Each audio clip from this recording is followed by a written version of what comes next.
गुरु महाराज की जय। बोलो श्री परमहंस दयाल जी महाराज की जय। बोलो श्री नगरी निवासी सतगुरु भगवान की जय। बोलो अम्बाला वाली सतगुरु महाराज। नरुममलं प्रत्यक्षमेव सर्वेश्वरं रत्नैर्मण्डित शिरशिशुभ्रमुक्तं श्वेताम्बरे शोभितम् मुक्तामालभूषितं च हृदयं सिंहासन संस्थितं भक्तानां वरदं प्रसन्नवदनं श्री सद्गुरुं नमाम्यहं। श्री सद्गुरुं नमाम्यहं।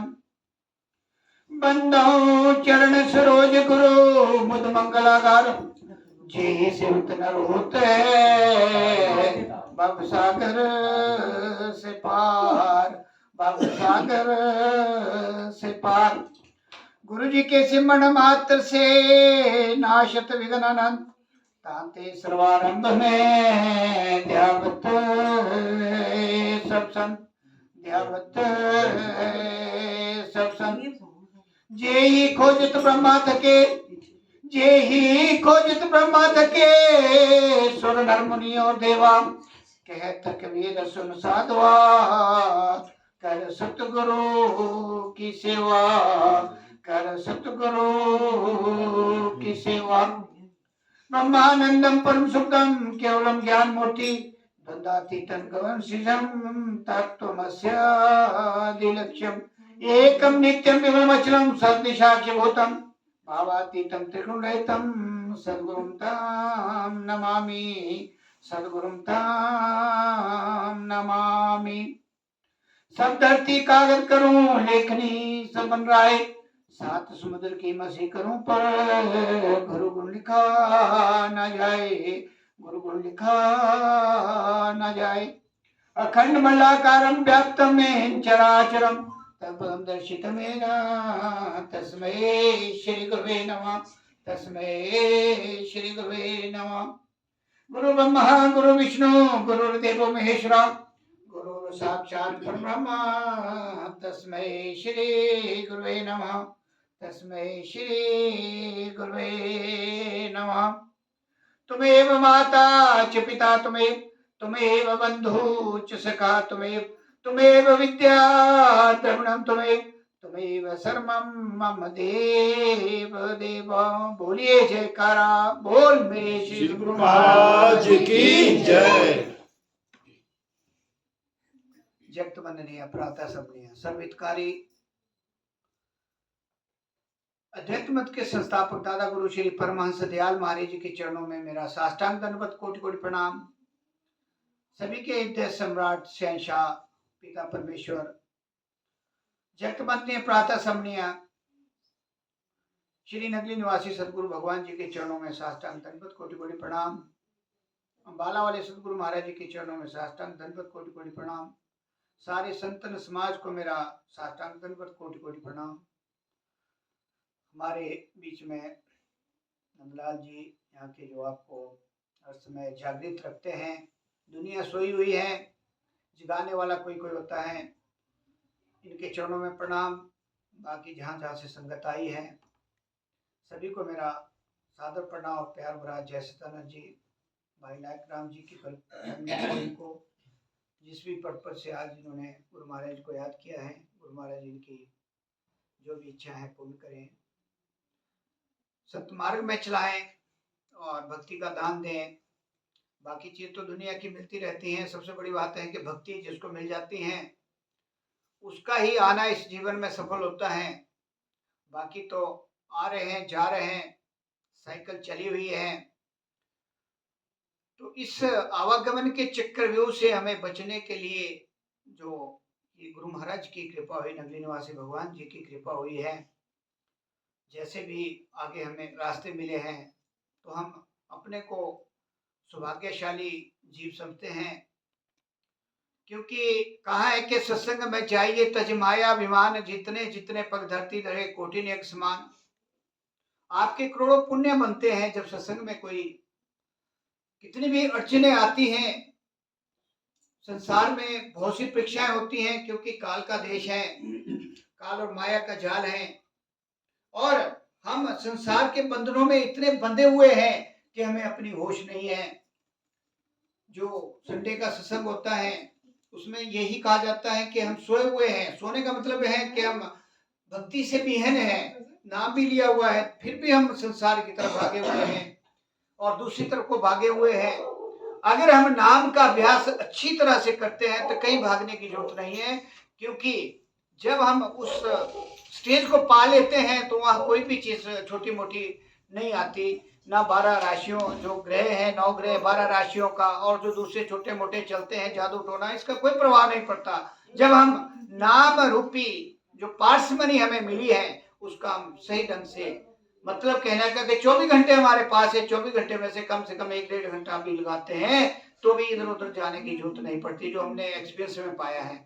तो इसलिए जो ये नाम आपको मिला है, ये आप ऐसा तो सोचो कि पता नहीं बड़े इजीली मिला है। तो पीछे कहते हैं कि पूर्व जन्म के जब कोई अच्छे कर्म होते हैं और इस जन्म के शुद्ध कर्मों का जब दोनों का कॉम्बिनेशन बनता है तो कोई बीच में कोई एक ऐसा आप में से निकलता है जो थोड़ा और ज्यादा जिसने कमाई की होती है, जिसके जरिए से सारा कुनबा ही तर जाता है।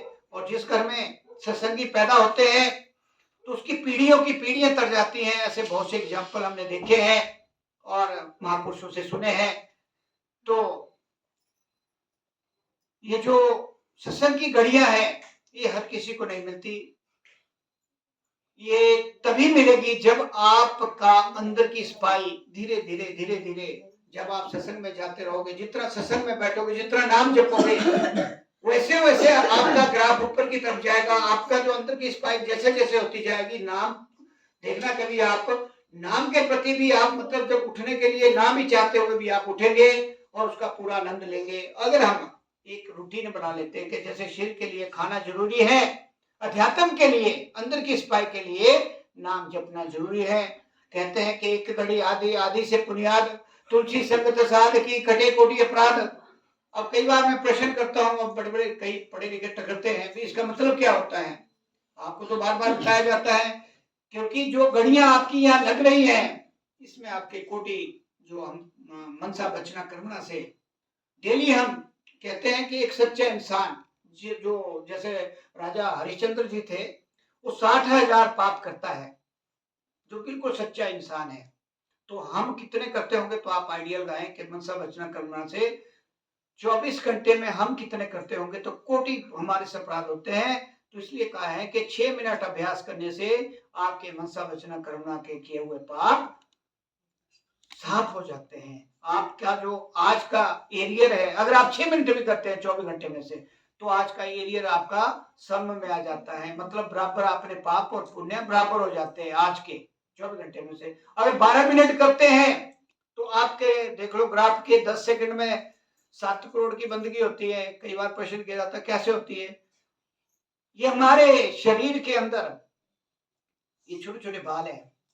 जब हम दीक्षित होके नाम रूपी जहाज में चढ़ जाते हैं तो उसका सीधा इम्पैक्ट लिखा हुआ है, हमारे श्रीमद् भागवत गीता में भी लिखा हुआ है, महापुरुषों के वचनों में भी हमने प्रयोग किया, और साथ में उन्होंने जो ग्रंथ लिखे हुए हैं उसमें भी इसका जिक्र आया हुआ है। उसमें भाषा थोड़ी सी चेंज की हुई है, लेकिन ये हकीकत है। गुरु जब श्री कृष्ण महाराज जी और अर्जुन का संवाद हुआ, वहां भी ये हकीकत है, उसमें भी पूर्ण तरह लिखा हुआ है कि जब पूर्ण सतगुरु की चरण शरण में जाने के बाद नाम रूपी पार्समनी आपने ले लिया है, जब श्वास ऊपर को जावे 3.5 करोड़ और जब श्वास नीचे को आवे 3.5 करोड़, सीधा 7 करोड़ का फायदा होता है। और हम क्या कर रहे हैं कि रात गुआई सोई के दिन गुआया खाए, हीरे जैसा मुल्क जन्म कौड़ी बदली जाए। हम क्या करते हैं कि हमारा ध्यान नाम की बजाय दुनिया की तरफ बहुत ज्यादा। मैंने देखे बुजुर्ग तो पुत्तू में खोए हुए सारा दिन, कोई किसी की ड्यूटी कहीं लगी है, कोई ड्यूटी लगी है। मैंने बोला सवेरे उठा करो, सवेरे कहाँ उठना, 7 बजे घर में अपनी ड्यूटियां लगाई हुई है।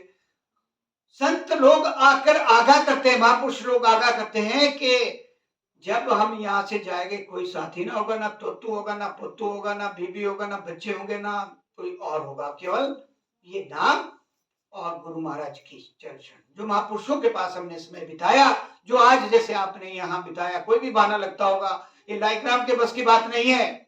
इनके पिछले जन्म के कोई शुद्ध कर्म है जो इनको इंस्टिगेट कर रहे हैं, भाई आप सत्संग कराएंगे, इनके बस की बात नहीं, हमारे बस की बात नहीं है।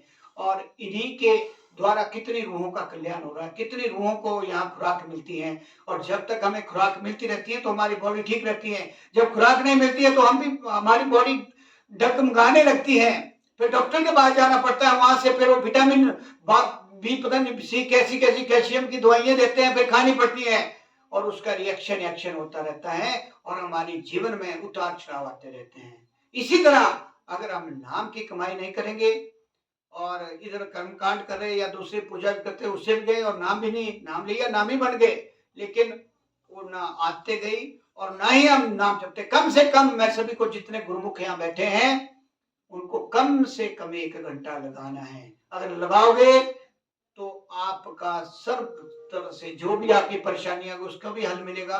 दूसरा, आपका आत्मिक जो अंदर से जो स्ट्रॉन्ग होंगे आप, मतलब आपका ग्राफ पुण्य गोपुर की तरफ बढ़ेगा। तीसरा, आपके घर में शांति रहेगी। चौथा, आपके जो प्रोफेशन करते हैं उसमें बड़ा भारी, उसमें बरकत होती है। और साथ में जो आपका संसारिक व्यवहार है उसमें परिवर्तन होता है, ये हमने देखा है, जो नाम जपता है, और उसको खुद एहसास हो जाता है इस चीज का। तो इसलिए हमारा सबसे पहला काम है कि जब हमने नाम ले लिया तो कम से कम हम वैसे तो 2.5 घंटे बनते हैं, लेकिन मैं फिर भी हम गृहस्थ आश्रम में 1-1.5 घंटा सभी लगाएं। और जब आपको आनंद आने लगता है तो फिर आपको बोलने की जरूरत पड़ेगी नहीं, मेरे को बोलने की जरूरत नहीं पड़ेगी, किसी महापुरुष को बोलने की जरूरत नहीं पड़ेगी, क्योंकि वो अपने आप ही आपका जो अंदर से आत्मा शुद्ध होती है, तो आपको अंदर से ही आवाज आएगी कि मुझे और बैठना है, और बैठना है, और इस तरह से आपका समय बढ़ता जाएगा। तो हमें हमें इस जीवन कहते हैं, इसको प्रीशियस देख लो। आप में से कोई 60 के, कोई 65 के, कोई 70 के, कोई 80 में भी जा रहा है, तो हमारे पास समय कितना बचा है। आप देखो कि सांसें हमारी गिन गिन के मिली है, और 24,000 सांसों का हमारा डेली का खर्चा है, वो तो हर सेकंड में खत्म हो रही है। और हम क्या करते हैं कि बस यहाँ से सत्संग से उठे, थोड़ी देर सुना, फिर हमारा वही व्यवहार चल पड़ता है, कोई कोई दिशा में, कोई किसी दिशा में, और हम भूल जाते हैं। तो इसलिए सबसे पहले सवेरे उठकर सबसे पहले कोई काम नहीं करना है। चाहे गाय भी रखी है, उससे पहले उठना है। मान लो गाय आपने 5 बजे ढूंढी है, उससे पहले उठिए, 1 घंटा लगाइए अपने लिए। वो काम दूसरा है, गाय का, प्रोफेशन का, संसार का काम, उसको हम दूसरा मानते हैं।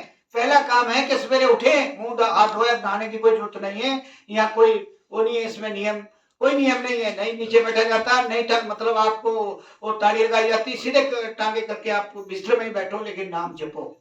आप जैसे जैसे जपोगे, मान लो नींद भी आ जाती है तो भी आपका जो है वो जो गिना जाता है उसमें। वैसे शाम को जब सोने से पहले जाए इधर उधर की बातें जो दिन में चला होता है, महाभारत हमारे अंदर, फलानी जगह ऐसा हुआ, ऐसा हुआ, जो भी कुछ चलता है उसको हटा के नाम को जपते हुए 10 मिनट बैठो। 10 मिनट बैठते बैठते नींद आते आते पूरी रात का आपको लाभ मिलेगा। उसमें आपका जो वो टाइम है, उसमें जो आपके स्वर्णिम अक्षरों में लिखा जाएगा उस नाम, जो आपने नाम जपा है, क्योंकि जब आपकी जाग खुलेगी तब तक वो उसी अवस्था में रहता है। ऐसा महापुरुषों ने अपना एक्सपीरियंस बताया। कई जगह मैंने पूछा उनसे कि आप सोते तो होंगे 4 घंटे 5 घंटे, कहते सोते हैं, लेकिन सोने से पहले हम अपनी लीव उस पिता परमेश्वर से लगा देते हैं, नाम से लगा देते हैं।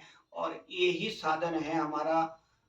कहीं भी हम चले जाए, 84 के बाद 12 करोड़ 40 लाख वर्ष के बाद आए, चाहे हम कुछ भी कर लें, लेकिन ये शब्द ही हमें अपने घर पहुंचाएगा। ये ध्यान में रखना। अभी नहीं तो बाद में जो नहीं भी करता, तो 12 करोड़ 40 लाख वर्षों का जो भ्रमण है, वो कहते हैं, सहजो भाई कहती है कि मृत्यु समय पीड़ा हो अपार, जैसे 1000 बिच्छू डंक मारे एक साथ। एक एक जन्म में हमारे को इतनी पीड़ा सहन करनी पड़ेगी।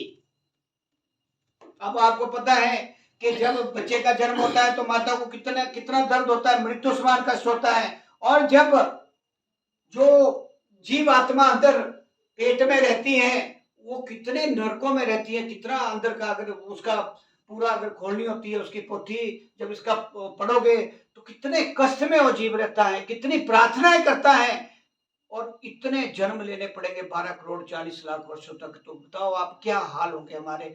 ये हम तो यह सोचते भाई कुछ नहीं, बस अभी हमने मजे ले लिए, मजे लेने के लिए जिंदगी मिली हुई है, खाओ पियो मस्त रहो और अपना उल्लू सीधा करो। वो बात किसने देखा है? कई बार प्रश्न करते हैं, मैंने देखा है बड़े बड़े तगड़े तगड़े प्रश्न के आगे किसने देखा है? तो मैं कहा यहाँ आने का भी तो तुम्हारे को पता नहीं यहाँ कैसे आए हैं, तो उसके लिए पढ़ना पड़ता है, महापुरुषों के पास बैठना पड़ता है, ज्ञान लेना पड़ता है, तब जाके पता लगता है। बाकी तो हम फिर अंधेरे में है। अब अंधेरे में जो तीर मारेगा क्या वो उसमें बैठ जाएगा जहां उसने लगाना है? कभी नहीं हो सकता ऐसा। और अगर हम अंधेरे में चलते रहेंगे, अगर दीवा नहीं होगा तो हम भटक जाएंगे, कहीं ना कहीं हमारी टक्कर हो जाएगी और वहां हमें जो कुछ दिखेगा भी वो भूत दिखेगा या सांप, रस्सी सांप दिखेगी। क्योंकि जब तक अंदर हमारे प्रकाश नहीं होगा तो अंधेरे में हम रहेंगे और अंधेरे में ही चले जाएंगे। तो इसलिए नाम की कमाई करनी है। मैं एक छोटा सा प्रसंग आपको नाम से क्या हो सकता है हमारे जीवन में एक प्रसंग देता हूँ कि एक बार एक बहुत ही सिंपल फैमिली थी ब्राह्मण की। तो क्या करते थे कि भिक्षा मांग मूंग के गुजारा करते थे, बच्चे थे, बीवी थी। तो चलते चलते समय बीतता गया कि भिक्षा भी कब तक मांगते रहेंगे। तो एक दिन कहीं वो चले गए भिक्षा मांगने, लेकिन भिक्षा कहीं नहीं मिली। तो घर आए तो आप बताइए, घर में तो चाहिए होता है वो, तो आप जहाँ से मर्जी लाओ। तो एक दिन ना जब घर में एक दिन भूखे दूसरे दिन भूखे रहे तो उसकी धर्मपत्नी ने कहा कि आप ऐसा है कि आज अगर भिक्षा लेके नहीं आए, कुछ राशन लेके नहीं आए तो आप जाके कुएं में छलांग मार देना कि नहीं आना वापस। अब वो बेचारा लोग क्या करे, जब समय कई बार इतना खराब होता है तो सोचते सोचते सोचते जा रहा था कहीं, मतलब वो दरिया की तरफ जा रहा था, बोलो आज मैंने छलांग मार ही देनी है, क्या करना, कहते हैं जी के या तो हाल खराब है। तो चलते चलते सोचते सोचते उसका हो गया, शाम हो गई और शाम को जब वो जंगल के पास कहीं उसको थक गया बेचारा, नींद आई। आगे देखा कि दो तीन मतलब 500 गज के आगे एक दरिया था जहाँ से वहाँ कुछ पानी जा रहा था।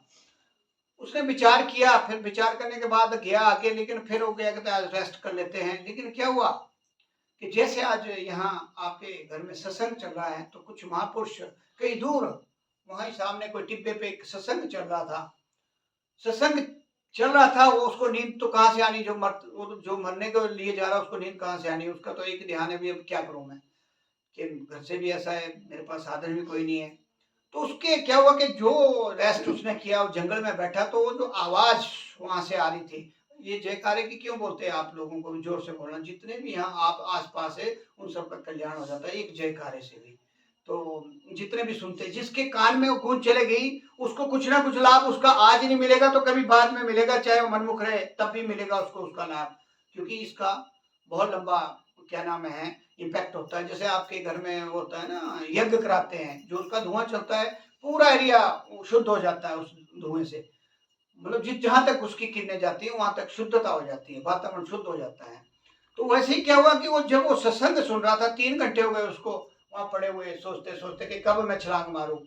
तो वो आवाज जो आ रही थी सत्संग की, उससे क्या हुआ कि उसके जो अंदर के जो थे ना, जैसे हमारे अंदर मैल होते हैं, ये जो हमारे अंदर शत्रु है, काम क्रोध लोभ अहंकार, क्योंकि एक खींचता है, 3 प्रकार की शक्तियां हैं, सत्तो तमो और रजो, ये तो अलग है।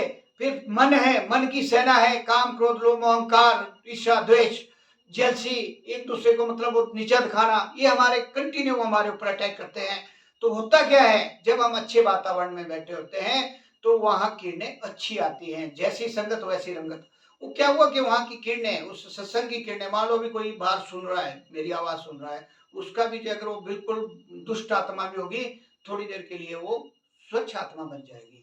क्योंकि जब तक उसका प्रभाव रहता है तब तक वो स्वच्छ होता जाता है। तो हुआ क्या कि वो आवाज जो थी वहां से आ रही है और उसको जो है टकरा रही है, वो अपने उसमें उसने देखा भी कहीं से आवाज आ रही है, रात के 2 बज रहे हैं कि आवाज आ रही है कहीं से आ रही है। जब उसका खुल गया ना 2 घंटे सुनने के बाद, वो उस तरफ चल पड़ा, भाई देखूं तो सही कहाँ से आवाज आ रही है, कौन है इस टाइम जो रात को सत्संग, मतलब ऐसी बात करे। चलते चलते कोई 2 किलोमीटर आगे देखा उसने कि 4 महापुरुष बैठे हैं और वहां सत्संग चल रहा है।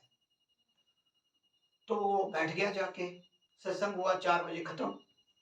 तो फिर उसने अपनी स्थिति बताई, मतलब रोने लग गया महाराज उनके पास कि महाराज मेरी जो जीवन की जो गाथा है ऐसी है, परिवार में ऐसा हो रहा है, मतलब बहुत सी चीजें बताई। महापुरुषों ने कहा कि कोई बात नहीं, इसका समाधान होगा, लेकिन तुम्हें एक काम करना पड़ेगा।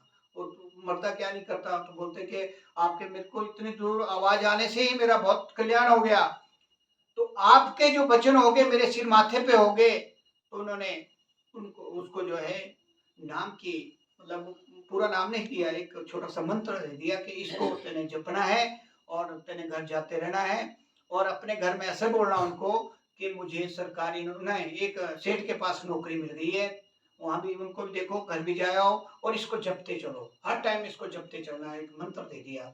तो वो बड़ा खुश हो गया कि ज्यादा काम तो करना नहीं पड़ेगा। चला गया घर में और अपने वहाँ मिला अपने घरवाली से और बच्चों से, बोला बोला कि मतलब मेरे को सेठ के घर में एक बढ़िया नौकरी मिल गई है और कुछ दिनों के बाद तनख्वाह भी मिल जाएगी। तो वो वहाँ क्या हुआ कि उन्होंने उधार लेना शुरू कर दिया, सेठ लोग भी उधार देना शुरू कर दिया जब उन्होंने बोला। तो चलते चलते उसने क्या करना कि वहां से घर से निकल जाना सवेरे, और जंगल में उसी जगह में पहुंच के उसने नाम जपना सारा दिन, और मतलब निस्वार्थ भाव से, उसका कोई स्वार्थ नहीं था। और गुरु महाराज के पास प्रेरणा करनी, बस आप ही रक्षक है, आप ही जो भी करेंगे आप ही, मतलब समर्पण के भाव जब आ गया तो शाम को फिर आ जाना उसने। एक दिन हुआ, 2 दिन हुआ, 3 दिन हुआ, 4 दिन हुआ, 5वें दिन ना फिर घरवाली फिर लगी बोलने, बोलो आपको कुछ ला तो रहे नहीं है, पता नहीं कौन सी, तो उसको सेठ को बोलो कुछ घर में खर्चे वर्चे के लिए पैसा दे दे। तो नहीं जी, फिर उसके पास पैसे कहाँ से, वो तो अपने मस्ती में, चलो कोई बात नहीं। तो चलते चलते फिर चला गया, फिर भी ऐसे हुआ। तो 7वां दिन जब आया तो फिर उसकी घरवाली ने बोला कि अगर आज आज मतलब शाम को कुछ नहीं आया तो घर में नहीं आना, घर में नहीं आना और ना अपना मुंह दिखाना। कहते वही जो टोंटे होते हैं घर में, आपके साथ भी होते हैं, जो भी भाषा यूज होती है अपने मियाँ बीबी की या जो भी होता है वो तो होती है, वैसी भाषा उसने कर दी, चला गया। अब उसने प्रण कर लिया, कहते जो भी करना गुरु महाराज करेंगे। मैं तो वो बैठ गया, तो रात को जब मतलब सवेरे बैठ गया 11 बजे, सवेरा शाम हो गई, पूरी रात हो गई, अगला दिन आ गया। अगले दिन का तीसरा पहरा आ गया, तो तीसरे पर मतलब समाधि में चला गया और इतना नाम जपा।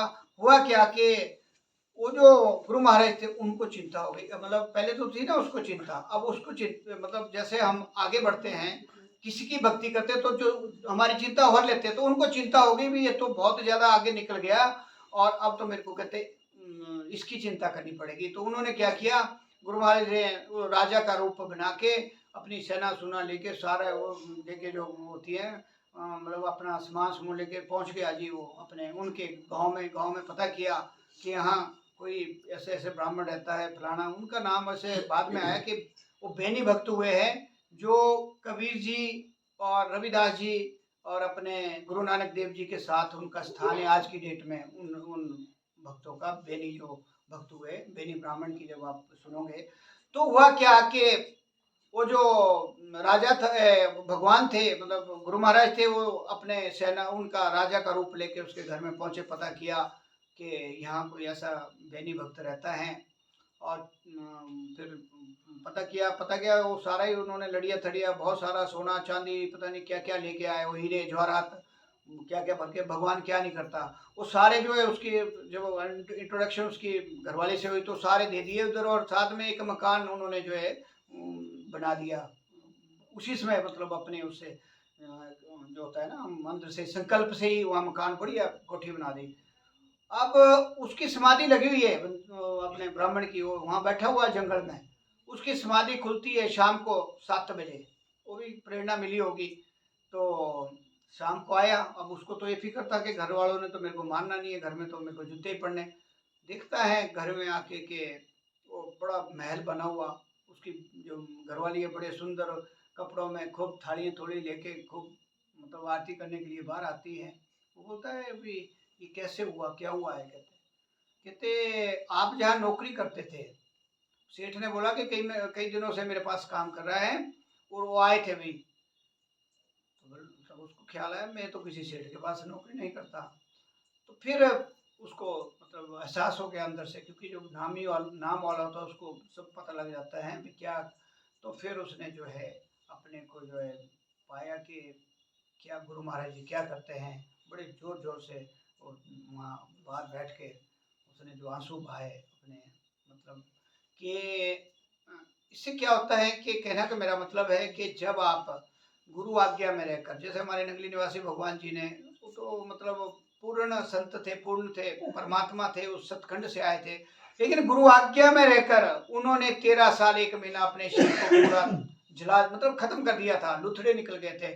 और फिर देखो बीच में आना, एक बार उन्होंने चाहा था भी आना, मैंने बीच में भी यह सब प्रसंग आता है कि बीच में एक बार गुरु महाराज से मिलने के लिए उनकी दोनों की थी, लेकिन अपने जो श्री परमहंस दयाल महाराज थे, उन्होंने उनको बिल्कुल घास नहीं डाला। क्यों नहीं डाला? वो चाहते थे कि परिपक्व जो वो चाहते थे वो बने मेरा शिष्य आगे, ताकि संसार में जो काम मैंने लेना है उनसे, उसके लिए वो पूरी तरह मतलब परफेक्ट कहते हैं 100% हो जाए। इसलिए उन्होंने एक बार बहुत मतलब रहस्यमय बात हुई थी कि बाहर से ही उन्होंने वो कहते यहाँ से वापस हो जाओ, खिड़की से खिड़की भी नहीं खोली उनको मिलने के लिए, दर्शन करने के लिए भी। तो इसी तरह जब हम अपने को किसी भी पावर के पास गुरु महाराज जी हमारे बैठे, जब हम तन मन धन से उन पे समर्पित हो जाएंगे, नाम की कमाई करेंगे। यहाँ नाम की कमाई की बात आई है, दूसरा समर्पण का भाव, तीसरा कि हमें ज्यादा संसार में लिप्त नहीं होना है। अगर हम ज्यादा संसार में लिप्त हो जाते तो नाम की कमाई नहीं होगी, हम वहाँ के हो जाएंगे। तो इन सारी चीजों से, बंधनों से छूटने के लिए हमें पूरी तरह से अपने को समर्पित करना है, और जो समर्पण करेगा उसकी गारंटी है। अभी मैं बार बार कहता हूँ कि छठी भाषा है कि हम प्रवचन सुनते रहते हैं। जो बैठी है अभी 96 साल के हैं, उन्होंने पूरे अपने जो शुरू का उनका होता है, जब साल शुरू होता है, उन्होंने सीधा कहा कि संसार में उथल पुथल चली हुई है। आपने देखा अभी क्या क्या हो रहा है भारतवर्ष के साथ, आज भी समिट है, तो कोई आंखें दिखा रहा है, कोई घमंड में है, कहीं प्रलय हो रहा है। प्रलय तो अभी यहाँ सामने आपके एरिया में अभी पानी इतना था कि गाड़ियाँ मतलब आधी आधी दब रही थी अभी पानी में, इतना पानी हो गया, मतलब आधे घंटे में हो गया। तो प्रलय तो सारे चला हुआ है, जिंदगी का कोई हमारे को ये नहीं है कि अगला पल हमारे साथ है कि नहीं है। तो इसलिए अभी से, इसी पल से हमें मतलब जो हमारे को सांसें, उसको ध्यान में रखना कि हम रोज 2500 सांसें गुरु महाराज की चरण में रखेंगे। उन्होंने कहा कि 1 घंटा संसार, उन्होंने अपने लिए नहीं बोला, ना ही कोई उनमें स्वार्थ था, उन्होंने बोला 1 घंटा संसार के लिए, क्योंकि संसार होगा तभी आप, अगर भारतवर्ष बिल्कुल ठीक रहेगा, यहाँ उत्पात नहीं होगा जैसे उधर यूक्रेन में चला हुआ है, क्योंकि वहाँ तो सेफ ही नहीं है, बच्चे कहीं है पता नहीं, घर वाले कहाँ है बेचारे, कहाँ कहाँ घूम रहे, क्योंकि रोज बमबारी हो रही है वहाँ। कोई अंडरग्राउंड है, किसी को रोटी मिल रही है, किसी का कुछ भी चल रहा है, क्या हालात है वहाँ, मतलब इतना पल्ले चला हुआ है। तो वो कहते हैं कि 1 घंटा संसार के लिए, ताकि संसार स्थिर रहे, और 1 घंटा अपने लिए अगर आप देते हैं, तो उन्होंने जिम्मेदारी ली है कि मैं इस लोक में भी, यहाँ भी आपका स्वर्ग होगा और आगे की जिम्मेदारी मेरी होगी, इसमें कोई संदेह नहीं है, दो बातें नहीं है। उन्होंने केवल इतनी सी बात कही है। अगर हम तब भी सोए रहे तो फिर तो हमारा जीवन बेकार होगा। तो इतनी ही इजाज़त मेरे को थी गुरु महाराज की। तो मैं आगे अब अपनी वाणी को विराम देते हुए कि हम जो हमें ये सांसें हमारी बची हैं, क्योंकि जितना हमारा समय निकल गया, जब हमने नाम लिया उस दिन हमारा जन्म हुआ, उस दिन के बाद आपने जितनी सांसें लगाई वो आपके खाते में जाएगी। जितना उससे पहले हमने किया वो पाप और पुण्य में खत्म हो जाएगा, उसका कोई लेखा जोखा धर्मराज के पास होता है। लेकिन जो अकथ्य कमाई होगी उसको पार करके हम इन सारी चीज़ों को पार करते हुए, जैसे एक बच्चा पहली से दूसरी में, दूसरी से तीसरी चौथी, ऐसे चलते चलते बीए की, फिर एमए की, फिर उसने उसे आगे किया, फिर पीएचडी में पहुंच गया। जब उसने पीएचडी कर ली तो आगे नई खोज हो गई। नई खोज होने का मतलब है कि हमने अपने को परिपक्व कर लिया, अपने को जान लिया। जैसे कहा है कि जाप मरे जपा मरे अनंत भी मर जाए, सुरत समानी शब्द में ताको काल न खाए। हमें उस स्टेज में पहुंचना है। जाप से हम निकल चुके हैं, अजप्पा में पहुंच गए, अजप्पा से निकल जाएंगे जब रोम रोम में आपके अजप्पा हो जाएगा। कुछ दिन ऐसा आएगा, कोई समय ऐसा आएगा जब आपके हर रोम से वो शब्द निकलेगा, आपको मतलब आप कहीं भी बैठे हुए मस्त रहेंगे, फिर वो भी निकल जाएगा। उसके बाद आएगा फिर अनाद, वो भी अंदर से आती आवाज, वो सीधी उस धूमधाम से आती है, अंदर टनकाती है, उसका भी आप आनंद लेते हैं। फिर वो भी चला जाएगा, फिर हमारा अपने को हम जान लेंगे, आत्मा को कि मैं कौन हूँ, मैं कहाँ से आई हूँ, मुझे कहाँ जाना है। वो सारा आपको उसका प्रयोग सुरत, जब हमारी सुरत उस शब्द के साथ जुड़ेगी, इस जन्म में नहीं तो अगले अगले नहीं तो अगले अगले नहीं तो अगले, मतलब 4 जन्म बताए हुए, 6 भी लग जाए 10 भी लग जाए, उससे हम नहीं लेना, हमने अपना काम करना है। तो हम अपना कार्य करें।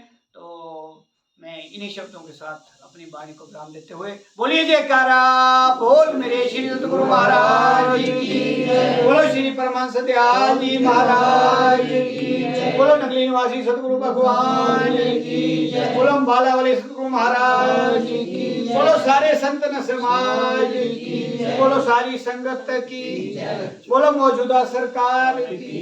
बोलो श्री सच्चिदानंद भगवान की। बोलो सच्चे दरबार की। बोलो आज के आनंद की। सर्वे भवन्तु सुखिनः सर्वे सन्तु निरामया सर्वे भद्राणि पश्यन्तु मां कश्चित् दुःख भाग् भवेत्। ओम शांति ओम शांति ओम सुशांति भव। धन्यवाद।